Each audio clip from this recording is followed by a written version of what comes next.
One day, my husband asked me, "Hey, how much money do we have in that two-ball?" I chuckled, probably around $500,000 in total now. The next day, when I got home, there was a signed divorce paper on the living room table, and both my husband and the vault were gone. My name is Helen.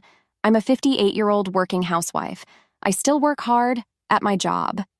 You see, my hobby is saving money. When I was a child, my mother opened a savings account for me. She told me that depositing money in the bank made the numbers in my passbook grow, and I found that very enjoyable. I started depositing a little bit at a time, starting with just $1, and enjoyed watching it grow. So when my savings grew by a few cents in interest each year, it was a delightful surprise to my young self. Being fond of money and how it works, I worked as a financial planner and gave advice on asset management. One day, a friend from college told me, "An old childhood friend is in serious trouble due to debt. Could you give him some advice?" So I decided to meet with him and my friend. This old friend was a handsome man with a refreshing smile. My friend explained, "Despite his looks, he loves gambling and is struggling to make ends meet. I thought you, Helen, might have some good advice." His name was Mark. As I listened to his story, Mark admitted he loved gambling just like his parents. Even worse, he had even taken on his parents' debt. Of course, he seemed to be quite worried. I found his troubled expression rather endearing. Because my friend had asked, I gladly agreed to help him. Looking back now, perhaps I had a bit of a crush on him, but I never imagined that. This would lead to a series of troublesome events. Anyway, I advised Mark to consolidate his debts and reduce his monthly payments so he can manage his life somehow. Not long after, Mark and I started dating. That friend of mine opposed it, saying I wouldn't recommend being with him. But we went ahead and got married. I thought that getting married would help us face Mark's debt together. My income is pretty good for my age group. Therefore, most of Mark's income went towards his debt, and I made sure he cut ties with his parents to prevent the debt from increasing further. I gave Mark a monthly allowance of $500. When Mark decided to cut ties, his mother yelled, "Ungrateful child, I wish I'd never given birth to you." His father also said, "Where's that thieving cat? I can't rest until I give her a piece of my mind. You don't belong to us." My husband, Mark, being exhausted from having to deal with my in-laws' debts all this time, finally told them, "Enough is enough. I'm not your ATM. I'm trying my best here," and came back to me. He finally felt relieved to be free from my in-laws, who constantly been bringing up their debts. Soon after, we had a son. Our son, Kevin, is handsome just like Mark. He's my pride and joy. Kevin seemed to pick up on his father's lack of discipline and indecisiveness. Just as our son had noticed, Mark's carefree character didn't change. Borrowing money from predatory lenders, dealing with loan sharks, tricking friends into lending him money to gamble it away, we went through a lot. But I managed to keep Mark in line.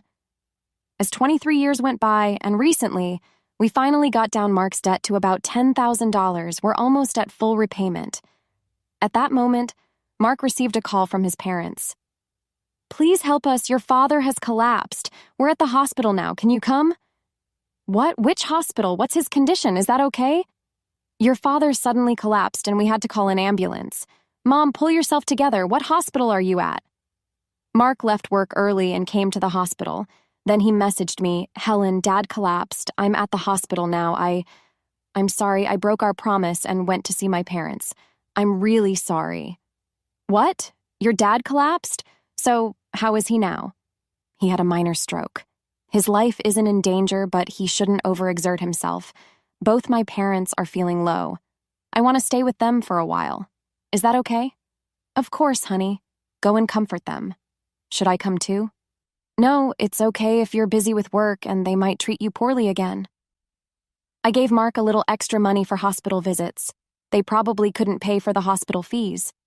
Since then, Mark seems to visit his parents often. Each time, he took $200, $300 from me.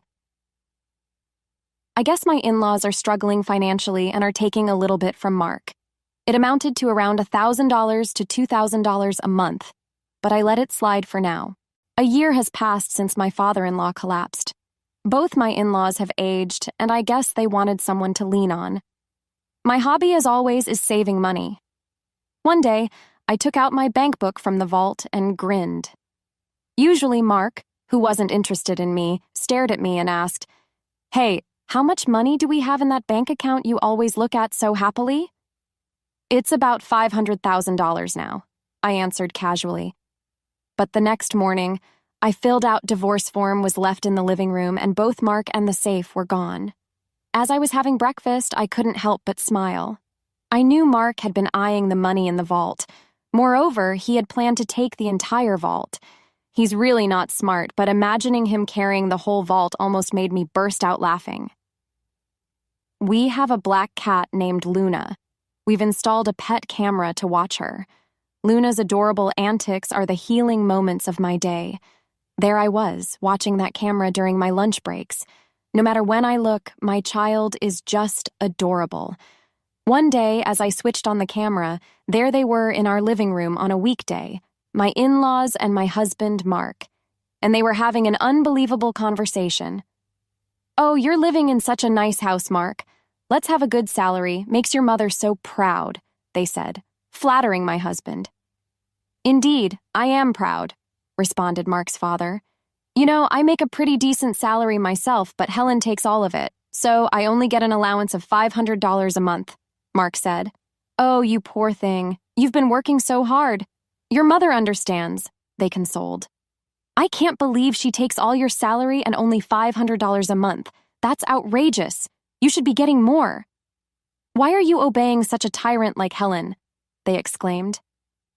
"You could be living much better on your own," they continued. "You're our pride, Mark. You could have saved hundreds of thousands by now, but she's just exploiting you, you poor thing," they said, as my mother-in-law began to sob. "Yeah, I've been thinking the same thing." "You guys are right," Mark agreed. "What is he talking about?" He seemed to have completely forgotten that I've been working hard to pay off his debt. I wonder what's going on inside their heads. Moreover, in the past, who was burdened with debt from his parents and had to give them cash every month, making it difficult for him to get by? "You know, she has a bank book with tons of savings stashed away. It's not fair that I only get $500, Mark complained. The moment he said that, my in-laws' eyes lit up. They exchanged glances. "So, how much is in the bank book?" They leaned in eagerly, awaiting his answer. Last I heard, I think it was around $400K or $500K, Mark said. "Mark, isn't that money rightfully yours?" they asked. "It might not match the effort you've put in, but isn't it money you should be receiving?" "Yeah, I guess you're right. I'm starting to think the same thing," Mark conceded. Despite his good looks, Mark is indecisive and easily influenced by others. I used to find this indecisiveness endearing and devoted myself to him wholeheartedly. We've managed to reduce his nearly $200,000 debt down to $10,000, yet it looks like he's being manipulated by his parents again, and they're about to touch my precious savings. Seeing this scene was so pathetic. I was at my desk at work, tears streaming down my face as I held my phone. I've been putting aside my living expenses from Art using his income, mostly to pay off the debt. On top of that, I was providing him with an allowance of $500 out of my own. Despite explaining this to Mark, it seems he's completely forgotten. What have these past 23 years been for? I felt so sad and pitiful.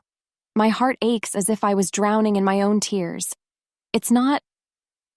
I felt like I was disappearing, on the verge of breaking. But I made sure to record the conversation and sent the data to my son. That day, I left work early due to sickness. I went to my usual bar and drank heavily, spilling out everything to the bartender. In such a state, the bartender comforted me gently. He casually said, "Why do you grieve such a person? You did nothing wrong. There's no need to live for them. Live for yourself." At that moment, all my intoxication and love for my husband faded. "Thank you, sir. Next time, we'll share a pleasant drink." I went back home after I said that to the bartender, entering my study. I began to think, how would I steal the bank book inside that vault? I couldn't even begin to imagine, but I needed to devise a plan. I will show them hell. They shouldn't underestimate me. I concentrated harder than usual. Gathering evidence was the first step. From then on, I frequently checked the pet camera every day. Then the ugly truths began to surface. My husband was bringing home a young woman during his supposed work hours. It seems like he was bringing her over about 3 times a week. I couldn't believe I had to witness my husband's infidelity when all I wanted was to watch her cat, Luna. Luna also seemed to be scared and wouldn't show up. They ruined my precious relaxation time. No, more than that, they betrayed me, which I can't forgive. One day, I'll punish them severely. One day, while I was working, I activated the pet camera. This time, it wasn't the woman my husband was having an affair with, but my in-laws were at our house again. "So, is everything arranged to take that bank book from Helen?" they said with an unpleasant grin. "You're smart. You must have thought of something, right?" "Yeah, I thought about it. I'm thinking of taking the entire vault. It'll be easy." "Hey, that vault is quite heavy. Are you sure you can do it?" "I'll be fine. I'll load it on a cart. Help me out, Dad." "All right. I'll assist you anytime." The safe weighed about 120 pounds. As I suspected, my husband Mark was good-looking, but not very smart. I pledged in my heart once again to drag these people down to the depths of hell. If we have that money from that bank book, we can go to the casino as a family. We can live as a family of 3 again, they said. "That's right. Let's live happily with the money from that bank book, right, Mark?" "Yeah, but I do feel a little bad about Helen. She was saving up so happily." "Working about, and money that she saved up, here that we take it. You can't be so weak. Well, we're doing this for your happiness, remember?" "Right, I'll be happy. Besides, you found a new wife, haven't you?" "Quickly divorce that woman. I have to divorce for her Saka as well. I'll leave the divorce papers here then." "That's right. We're waiting for the money from that bank book and the new wife, so I'm going to be divorced." Well, I guess that makes sense. I found myself strangely accepting. But just how down bad are these people for some money? I was sipping coffee at my office desk, recording the scene on my phone screen. I wasn't even upset or sad anymore. If they had such intentions, so did I. I was going to show them all hell. I was fired up. And then, the day finally came. "Hey, how much money is in that passbook on the vault? You always seem so happy when you're looking at it." "Right now, there's about $500,000 in there." The next day, when I got home, there was a signed divorce paper in the living room, and both my husband and the vault were gone. I had a smirk on my face while having breakfast. I acted quickly afterward. I immediately filed the divorce papers and contacted my son right away. "Kevin, your father finally stole a vault. Can't believe he managed to carry it. It's so heavy." "Mom, I think it's about time you end things with Dad. By the way, did he take everything in the vault too?" "Actually, I moved all the money to online banking. The passbook is essentially worthless now. The most valuable thing might have been the safe itself, since it was so heavy. Oh, by the way, I've already filed the divorce papers. Now I'm thinking about filing a police report. What do you think?" "If you should file a police report, and it would be best to hire a lawyer." "Oh, right, a lawyer. I already had a private investigator on it, but hadn't thought about a lawyer. Thanks. I'm cutting ties with that too." Kevin seemed exasperated. As Kevin suggested, I reached out to a lawyer through my private investigative contact. I handed over the recording from my pet camera to the police and the lawyer and waited. After a while, I received a call from my ex-husband. He sounded quite frantic. "What the hell? The passbook is empty. What happened to the $500,000? You tricked me. That was my money. Where is it? Tell me now. If not, I'm going back to the house and abandoning your cat, Luna." "You just committed theft, and now you're threatening me. From now on, communicate through my lawyer," I said, and blocked his number. I reported the incident to the police and sent the recording to my lawyer. Oh, what a relief. This is what I wanted to do. Karma is a real pain. I got a call from the police shortly after. We have caught the thief. However, the vault was damaged. It appears he forced it open. The things inside it were burned. My ex-husband and his parents learned that the passbook balance was 0, and apparently they set the things inside the vault on fire. Even though it was his first offense, my ex-husband spent a few days in police custody. His parents were released with a stern warning. My ex-husband broke into the house he used to live in after he was released. "Hey, open up. I've come back. I'm sorry. It was just a small prank. Let me in. Let's talk. You haven't filed the divorce papers yet, have we? We're still married, right? Don't make a scene in front of the house. This is no longer your house. I've already filed the divorce papers. We are strangers now. Leave now, or I'll call the police," I said firmly. "You jerk! This is my house. Open up. Open up."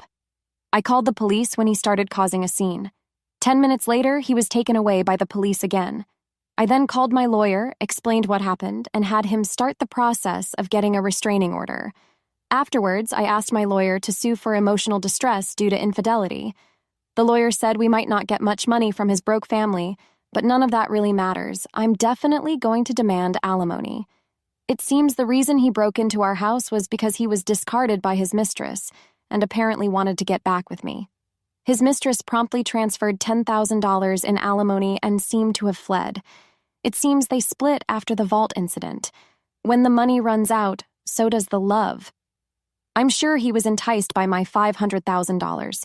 My underpaid ex-husband, who still has $10,000 in debt, and his gambling-addicted parents seem to be struggling with daily life. He appeared to be living in an old single-room apartment without a bath, constantly quarreling among the three of them. This information came from my lawyer. My ex-husband pleaded, "I can't afford to pay the alimony. Please reduce the amount." And my ex-husband, who got involved with the police, was on the verge of retirement but apparently got fired from his company. The elderly parents-in-law have managed to find jobs in cleaning and seem to be barely making ends meet. My ex-husband is now working 3 part-time jobs, but these 3 are gambling addicts. So no matter how much money they have, it disappears. There's no helping them. I had my lawyer tell them, "No reduction. Stay away from her. If you're really sorry, show it with money." If he had stayed with me, he had planned to end the remaining $10,000 debt by the time he retired. But he fell for the sweet talk of his gambling-addicted parents-in-law. At the end, how foolish. This $500,000 is an accumulation of my savings that I have started building from a very young age. I find it enjoyable to say, small change. There's just something fun about updating the bank book. So, I think I'll start a new bank book right now. I'm living a relaxed life with my black cat Luna. My son visits occasionally and tells me about his girlfriend. This time, I'm going to spend time for myself. I need to buy a new vault, one that's so big that a person can't carry it, right, Luna? I am the happiest I've ever been. All right, everyone's presentations are done. Nick, the manager, said as he tried to move the discussion forward. "Excuse me, I haven't. I recently found out something." Nick interrupted me and began to speak. "There's apparently someone in this department who didn't graduate high school and is just a part-timer. Meetings should be for employees only." Absolutely right. His lackey, Mike, of course, agreed with Nick. "I'm leaving." After leaving the meeting room, I started to shut down my computer. I noticed that an email had arrived, not in my personal inbox, but in the company's shared email. Thinking, there's no point in speaking up, no one will listen, I went home quietly. The next day, I heard a commotion from Nick's desk. He was staring at his computer screen, his face pale. "Nick, is something wrong?" Mike looked at the screen with him. And he turned even paler than Nick. Why is he so angry?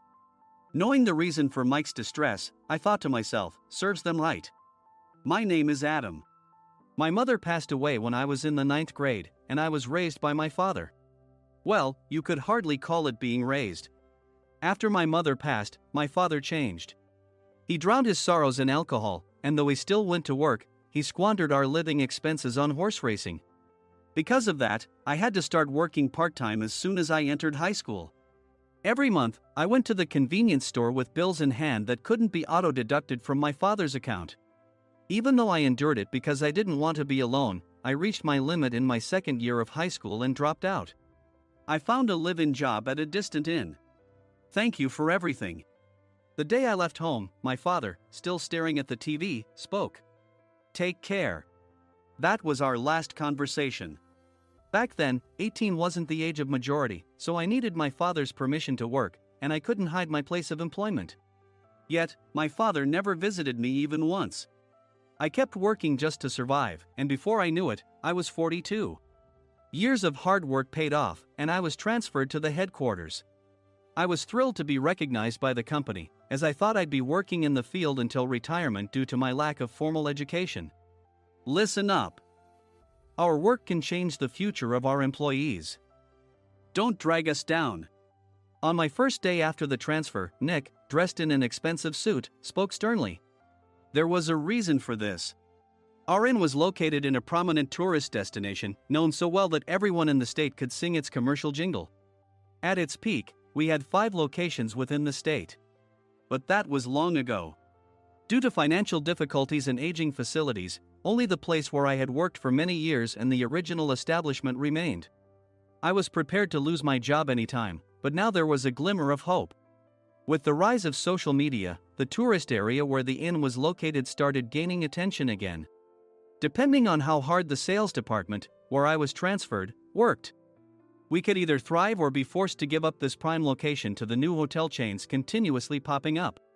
For Nick, who had switched careers from another industry to strengthen our sales, this was a battle he couldn't afford to lose. I understood why he had to be strict. I will do my best. Nick sneered at my enthusiastic declaration. Did you not hear what I said? I'm sorry. I thought I was listening carefully. Out of habit from years of customer service, I apologized reflexively, though I had no idea what had offended him. Someone was watching me with a smirk. In this department, there are those who are expected to excel and those who have been shoved here because they have nowhere else to go. You are the latter. It was Mike, the section chief. He's 7 years younger, at 35. But he was called to headquarters much earlier than I was and had been moving around within the headquarters ever since. I'm not jealous, but I can't accept that he's my boss. Graduating from a prestigious university, he has an unusually high pride and caused many problems as a newbie, making things very difficult for me when I was the front desk leader. When I found out Mike was transferred to the sales department a month before me, I was disheartened. Mike is right. With just a middle school diploma, there's not much you can do. Don't even think about achieving results. As if I didn't exist, Nick remarked, I'm thirsty. Mike eagerly ran to the coffee maker. It seems Mike is Nick's lackey. I regretted being happy about my transfer to headquarters, wishing I had stayed on site forever. Send a direct mail to every company on this list by the end of the day. Nick only assigned me tasks that even a new graduate could handle. What? There are over 1,000 companies. You want me to send to all of them by today? Yes, if you and your fellow misfits split the work, even those with nowhere else to go should finish by today. I glanced at the employees typing away expressionlessly. They were worn out from customer service, only thinking about leaving on time, or were women reassigned after having children, with zero motivation for work. Even Sam, a new graduate from the same university as Mike, who was supposed to be among the expected achievers, had no enthusiasm for the job, having joined the company wanting to do customer service. I don't care what they say, I plan to quit any time, he said. Only Nick and Mike were highly motivated, making all the decisions between the two of them. I originally only wanted to work at the inn to survive and had no particular attachment to this job. I swallowed my words, thinking I had no right to reprimand them. About a month after the transfer, Nick told us with a frustrated look. To commemorate the 50th anniversary, we've decided to create a plan exclusive for one group per day. Originally, Mike and I were supposed to come up with it, but our president, Mr. Thompson, insists on hearing everyone's opinions. So, you all get a chance. As Nick explained, Mike began handing out prints. Make sure not to embarrass Nick. If your ideas are half-baked, you'll have to redo them. It seemed that they had printed his handwritten notes by Mr. Thompson, which included several questions and a section for free responses. It made sense why Nick had to seek our input, given that all responses had to be submitted to Mr. Thompson. We were given a week to think about it, and a meeting was scheduled to compile our ideas. My plan is to let guests enjoy both the old and modern America. Nick began the presentations. Guests would watch a master confectioner at a nearby traditional sweet shop make sweets in front of them. The welcome drink would be premium tea in a bottle. Nick's plan was certainly attractive. After his presentation, Nick called on us to present in the order we were seated. Just as I stood up for my turn. "All right, everyone's presentations are done."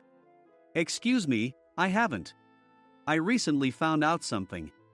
Nick interrupted me. "There's someone in this department who didn't graduate high school and is just a part-timer." He was likely talking about me. I joined the company as a part-timer and was made a full-time employee when I turned 20. That was 20 years ago, so Nick and Mike probably had no chance to know until recently. Meetings should be for employees only. Absolutely right. After that, Nick kept creating opportunities to solicit everyone's opinions, purposefully excluding me from speaking. The meeting unexpectedly heated up and went past the scheduled end time. A few people asked to leave, and the discussion continued with the remaining few. "Still here?" Normally, you'd leave in that situation. Though I had no attachment to the job initially, hearing kind words from customers made me want to make them happier. For someone like me, with nowhere to go, the inn was my home and customer service was my life. I felt pathetic about my current self. "I'm leaving." I left the conference room and started shutting down my computer. I noticed an email had arrived, not in my personal inbox, but in the company's shared email. Thinking no one would listen to what I had to say anyway, I quietly went home. The next day, while preparing the DM as instructed, I heard a commotion from Nick's desk. In his haste to stand up, he hit his knee on the desk. He stared at his computer screen, his face pale. "Nick! What's wrong?" Mike, thinking he should be the first to rush over, approached Nick while still wearing his coat. He peered at the screen with Nick. And he turned even paler than Nick. Why is he so angry? Who is responsible for this company?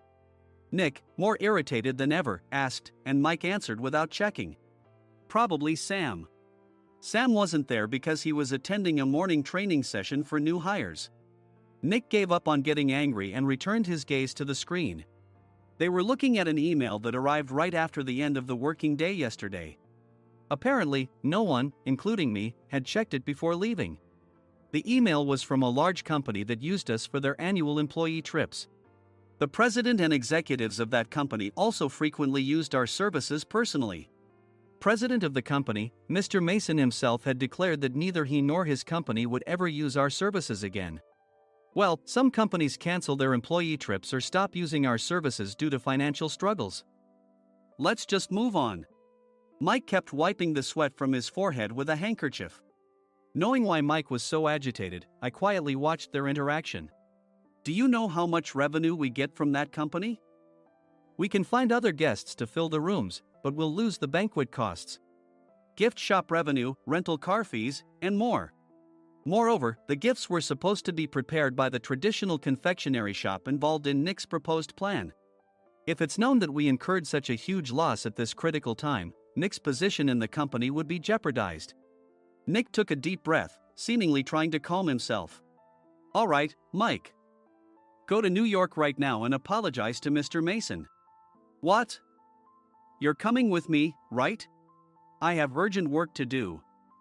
"I trust you, which is why I'm entrusting this to you." "Please." Mike, believing Nick's sincerity, agreed with a determined look on his face, saying, "Yes. That's Nick for you." Even if Mike went to apologize, Nick would shift all the blame onto him if the client didn't change their mind. Well, it was Mike's fault to begin with, so it served him right.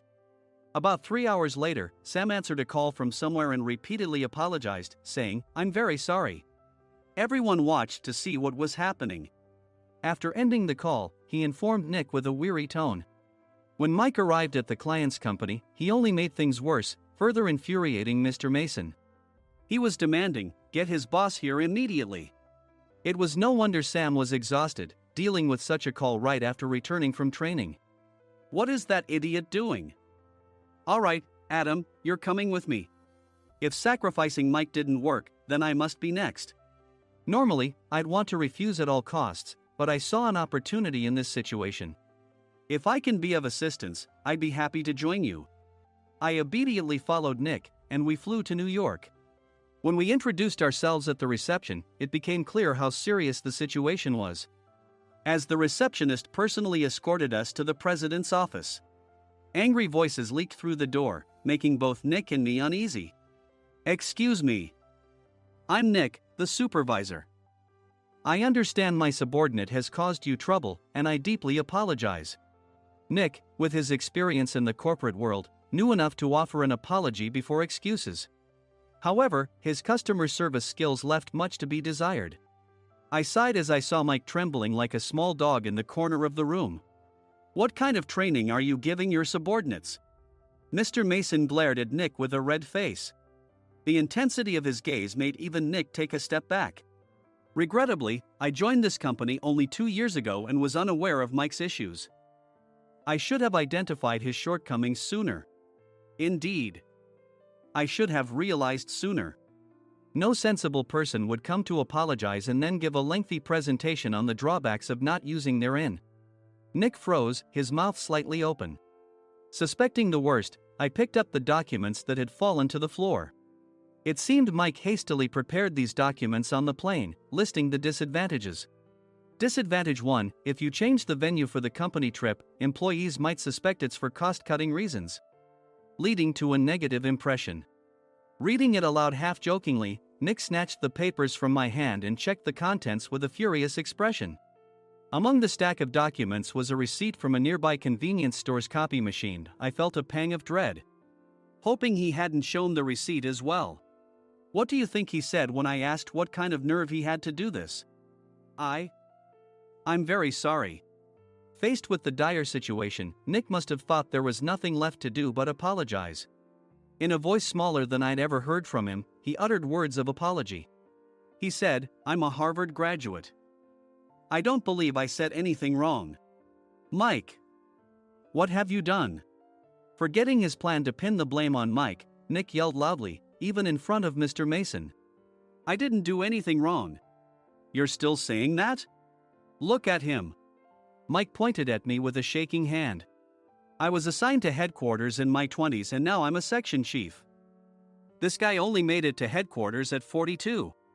Everything I've done proves I was right. So why are we losing the contract? Having said his piece, Mike collapsed to the floor. Of course. You were sent there because you had nowhere else to go. Mike never expected to hear such words from someone he looked down upon. He lunged at me, and Nick hurriedly stepped in to stop him. Mr. Thompson told me Mike is a quick thinker, and to take good care of him. There's no way he was pushed aside. Don't make things worse here. He didn't say quick thinker, he said only quick-witted, didn't he? I don't remember that part. I recalled the many troubles Mike caused when he was a newbie. When Mike was on the front line, his pride was so high that he never apologized to customers. Customer service, especially in our job, doesn't work alone. It brings both good and bad situations. If the front staff or housekeepers made mistakes, or the cleaning company didn't properly clean a room, one had to apologize to the customers regardless of personal fault. Mike, in such situations, would never apologize, insisting he wasn't at fault. This often angered customers, and as the front desk leader, I frequently had to apologize on his behalf. He caused complaints and disrupted operations, which is why he was quickly moved to headquarters. In departments where he didn't interact directly with customers, his quick thinking was beneficial and things went well. But it seemed his flaws were starting to show. Corporate reservations are supposed to be entered into the system by the sales representative. But a quick check yesterday revealed that more than 10 items were missing from the client's reservation. The handover document clearly stated what needed to be prepared. Why didn't you enter it into the system? Why do we have to give them special treatment? Filling rooms near the banquet hall, setting up all the food in advance. Specifying the brand of wine, they're too demanding. No wonder he always angered customers, I thought, feeling a headache coming on. Grouping them in rooms near the banquet hall is for our benefit too. It makes it easier for the staff to set up beds and serve breakfast since everyone's schedule is synchronized. As for the other requests, Mr. Mason suggested them to lighten our load. I didn't know that. Nick finally seemed to realize that Mike was the one who had angered the client. What did you say to them? I just told them we wouldn't give them special treatment anymore. We shouldn't waste effort on things that don't bring in money. I was utterly exasperated at his lack of understanding of customer service. Of course, we shouldn't comply with unreasonable demands. But carrying over successful practices from past stays makes customers feel remembered and enhances their experience. Good memories encourage repeat visits. That's part of our job. I looked down at Mike, who was sitting on the floor. In our job, nothing is a waste. Mr. Thompson likely moved you to the sales department, hoping you'd finally understand this. How do you think he feels now that you've failed to meet his expectations? Mike, tears in his eyes, fled the president's office. I was amazed he still hadn't apologized. You have it tough, Adam. It's okay, we're all employees of the same company. I deeply apologize for this disrespectful incident. Especially after all the care you've shown us. If it weren't for you, Adam, I really would have stopped staying here. When I heard you were moving to the sales department, I was willing to reconsider if you handled it. Seeing us talk so amicably, Nick's face contorted. Do you two know each other? Adam's service is excellent. I always requested him specifically. Normally, we don't accept specific staff requests, but we made an exception for Mr. Mason, adjusting my shifts accordingly. He had personally stayed at our hotel just before my transfer, and during casual conversation, I mentioned, I'm moving to the sales department soon. If I hadn't told him then, things could have been much worse. Please continue to take care of us. I look forward to it. On the return flight, Nick awkwardly offered me a can of beer. It's still working hours. Of course, I had no intention of forgiving him for a single beer. Nick might try to pin everything on Mike and avoid any consequences. While pondering this, a startling fact came to light. Nick, the tea bottles for the plan have arrived. I handed Nick a bottle labeled with our inn's name. They look good. What are you talking about? These are plastic bottles. I had assumed we would use the trendy, high-end bottling tea. But what arrived were ordinary plastic bottles of tea with customized labels. The only unique aspect was the label, which had the inn's name, making it look customized. Upon further investigation, I discovered that a substantial amount of money was set to be paid to the tea company. It was priced like bottling tea. Does this plastic bottle really cost $100 each? The tea inside is specially blended for us. The extra cost is for that. Wouldn't it be better to use another tea company? Or is there a specific reason we must use this one? As Nick continued to make excuses, I showed him a printed email. I informed the tea company's president, Mr. Mitchell, that we discovered irregular payments and he confessed. He said you two were high school classmates and planned to split the extra money. That idiot. Why did he confess? That's not important. You should worry about yourself, this could turn into a police matter. Opening the bottle cap, I suggested. How about calming down with this tea? It supposedly has a relaxing effect. Nick drank the tea frantically. In the following days, decisions were made about their fates. Mike was reassigned to the General Affairs Department, with no chance of transfer or promotion, as per Mr. Thompson's orders. As for Nick, since the payment to the tea company hadn't yet been made, he narrowly avoided legal trouble. Instead, he was encouraged to leave the company, and to avoid further complications, Nick submitted his resignation.